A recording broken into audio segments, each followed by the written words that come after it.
when you teach people tafsir of the Quran and you utilize the correct methodology in doing tafsir of the Quran, by cultivating them, showing them that, hey, the correct source of tafsir is Quran, Hadith, understanding of the companions, Arabic language. And whenever you do tafsir of an ayah, you follow that methodology. What happens is that those learners, the people that learn from you or the people that are benefiting from you, they get used to the correct sources of tafsir as they learn.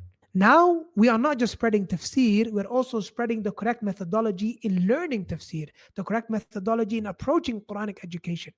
Because I believe that not knowing what tafsir is or what the sources of tafsir are or how to differentiate between authentic tafsir and inauthentic tafsir, I personally believe this is the greatest source of misguidance in our ummah today.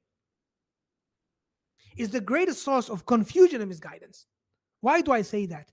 Because the general Muslim, the average Muslim, will never challenge the book of Allah. If you say to him, Allah said, you bring an ayah, he will submit. Khalas. Akhi, you got the book of Allah with you? I can't argue with that. Even if you're using the ayat in a wrong way. Even if you're explaining it in a way that opposes the sunnah and the way of the companions. This is how the people of misguidance, they spread their misguidance. By attaching themselves to the book of Allah, by saying, hey, I'm doing tafsir of the Quran, and then by misinterpreting the Quran, that's how they spread their misguidance. So how do we combat that? We combat that in two ways. Of course, by teaching the correct tafsir, but more importantly, by teaching the people what correct tafsir is. What is authentic tafsir? People need that litmus test. They need that ability to know, hey, this person, he's actually doing tafsir correctly and he is not.